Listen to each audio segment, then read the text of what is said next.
तो कुछ इंटरेक्शंस के बाद हमारे दिमाग में एक फिल्टर काम करने लगता है। जैसे कोई आके मुझे बोले कि सर बहुत अर्जेंसी है, मेरे पास मैसेज जैसे किसी का है कि सर बहुत अर्जेंट है, बात करनी है। 2-3 इंसिडेंट्स हो चुके हैं, तो मुझे पता है कि इसकी अर्जेंसी भी ऐसी है कि 4-5 दिन तक कोई दिक्कत नहीं। और कुछ लोग ऐसे होंगे लिखेंगे कि बात करने की जरूरत है, समय हो तो बताइएगा। और मुझे पता है कि ये बोल नहीं रहा है पर ये बहुत अर्जेंट बात है, इसलिए इसने ऐसा लिखा होगा। तो जिनके साथ आप संवाद में हैं, धीरे धीरे समझिए उनके व्यक्तित्व को कि कौन कितना ऑथेंटिक, कितना गहरा, कैसा व्यक्ति है। और ऐसे मामले में हमेशा ऐसे व्यक्ति को प्रेफरेंस दीजिए जो गहरी और समझदारी की बात करना जानते हैं। और ज्यादा इनपुट्स होने से कंफ्यूजन बढ़ता है, ये बात सही है, लेकिन विकल्प जब ज्यादा होते हैं तो संभावना होती है कि आप सही विकल्प तक और अच्छे से पहुंच पाएंगे। कंफ्यूजन होगा इसलिए विकल्प कम कर दें, वो ठीक बात नहीं है, है ना। निर्णय की प्रक्रिया बेहतर बने, वो बेहतर बात है। सर कभी कभी ऐसा भी होता है कि हम डिसीजंस पहले से भी ले चुके होते हैं, बट फिर भी हम एक सजेशन के लिए जाते हैं, तो उस केस में ऐसा कभी कभी नहीं होता, आमतौर पे होता है। आमतौर पे सर। फैसला पहले हो चुका होता है, फिर हम सजेशन के लिए क्यों जाते हैं। इसकी दो वजह हैं। एक तो सेल्फ डिफेंस मैकेनिज्म होता है, आप दूसरों को दिखाना चाह रहे हैं कि देखो मैं तो सबकी बात सुनने के बाद फैसला करती हूं, जबकि फैसला आप कर चुके हैं। एक तो इसलिए कि आप सबके सामने कह सके देखो मैंने कितना सोच के फैसला लिया, मैं तो इनसे भी राय ली, उनसे भी राय ली। एक तो मन में ये भाव रहता है। कभी कभी आपने फैसला किया पर आपको हल्का सा खुद भी डाउट है, सेल्फ डाउट है कि फैसला गलत तो नहीं हो गया। कभी कभी इसलिए हम एक्स्ट्रा सजेशन सीख करते हैं कि शायद कोई गलती हो गई हो, तुम सुधार ले। दूसरी बात है तो बढ़िया है, पहली बात है तो वो केवल इसलिए है कि आप सबको जस्टिफाई कर सके कि देखो मैंने तो पूछा था, इतनी बात है। ठीक है, बैठिए बैठिए बैठिए। मेरा नाम मदन मोहन है सर।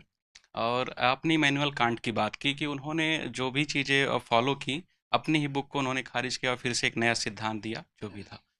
हम भी उसी समय में एक जो दौर है कि हमें बहुत सारे डिसीजन लेने हैं और हम लेना भी चाहते हैं। कई लेते हैं, उसमें फेल भी हुए। तो जब फेल होते हैं तो कभी लगता है कि दूसरा व्यक्ति हमें जो है आलोचना से और सारी चीज़ें से कह रहा है। हम जानते हैं कि हो सकता है वो सही न हो, हम खुद भी अपने आप को आंकते हैं कि नहीं हम उससे तो बेटर थे, लेकिन वो हमें सीख दे रहा है।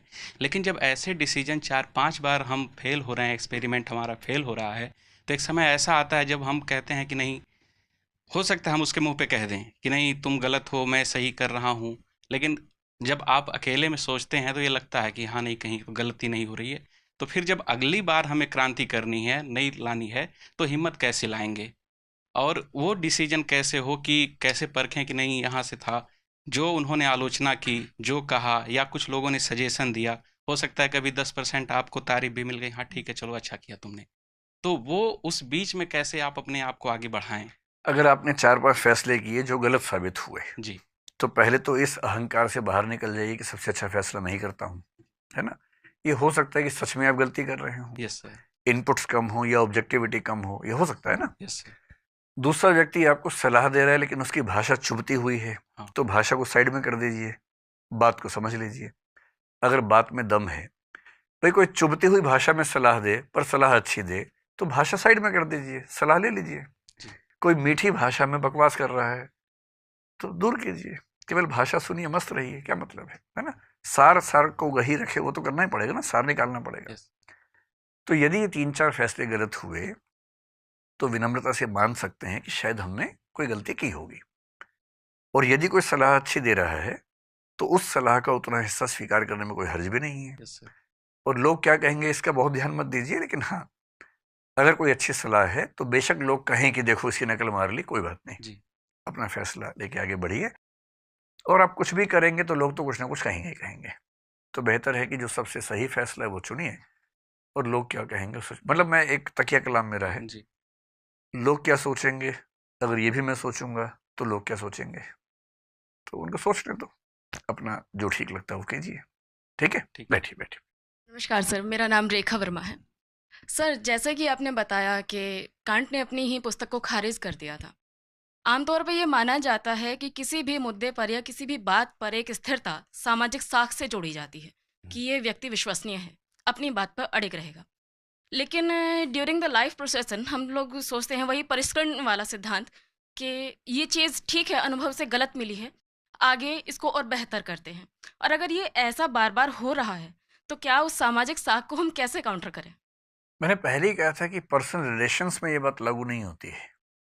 मैं सामाजिक संबंधों के हाँ, संदर्भ में मैं बात कर रही उसी की बात कर रहा हूँ। संबंधों के मामले में यदि आप बार बार खारिज कर रहे हैं तो इसमें सच में ये खतरा है कि आपको एक सही व्यक्ति के रूप में ना देखा जाए, क्योंकि बचपन की बात अलग है, मैच्योर होने के बाद जब आप संबंध अपने चुनते हैं तो ये अपेक्षा की जाती है कि आपने सोच समझ के चुना होगा। एक आध गलती हो सकती है, लेकिन बार बार होगी तो इसका मतलब आपके थॉट प्रोसेस में मिस्टेक्स हो रही हैं। यहाँ तो बात है विचारों की।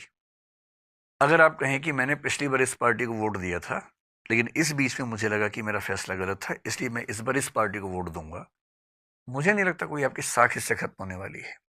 सामाजिक, राजनीतिक, आर्थिक मुद्दों पर आपके फैसले क्या हैं, अगर वो बदल रहे हैं और तथ्यों के साथ बदल रहे हैं, आप समझा सकते हैं लोगों को कि मैंने क्यों अपनी राय बदली, तो इससे आपकी राय, आपके बारे में साख बेहतर ही बनेगी, खराब नहीं बनेगी। लेकिन हाँ, पर्सनल सोशल रिलेशनशिप्स में बहुत फ्लक्चुएशंस अगर हैं तो ये संकेत है कि आप बहुत स्थिर मन से नहीं सोच पा रही हैं, वो बात सही भी है। तो मैंने पहले ही कहा था कि रिलेशनशिप्स की बात नहीं है, ये विचारों की बात है, मुद्दों की बात है। मुद्दों के मामले में आपकी राय समय के साथ बदले, तथ्यों के साथ बदले तो कोई दिक्कत नहीं है। क्या परेशानी है? तब तो फिर सर जैसा कि समझाना होगा, अपना पक्ष रखना होगा, तो क्या हम फिर उसी प्रोसेस में फंसे रहेंगे? फिर अपना नहीं, परिश्रम हम कैसे तो करेंगे फिर और एक आगे? बिंदु वो आता है जब आपको इस बात से फर्क पड़ना बंद हो जाता है कि दूसरे आपके बारे में क्या सोच रहे हैं। फिर साख की बात ही क्यों करनी? जैसे मेरी साख मेरे इलाके में शून्य है, इस मामले में मुझे फर्क भी नहीं पड़ रहा है। मैं इतना क्यों सोचूं कि वो मेरे बारे में क्या सोच रहे हैं? मैं निश्चिंत हूं, मुझे फर्क ही नहीं पड़ रहा है। और कभी किसी से नाराजगी हो भी जाए ना, दुश्मनी वुश्मनी मत कीजिए, उसमें टाइम बहुत खर्च होता है। सबसे अच्छा होता है इग्नोर कीजिए। एग्जैक्टली। जिक्र क्या, जुबां पे नाम नहीं, इससे बढ़कर इंतकाम नहीं। वाह। सोचिए ही मत, अपनी जिंदगी में आगे बढ़िए, मस्त रहिए। Thank you sir.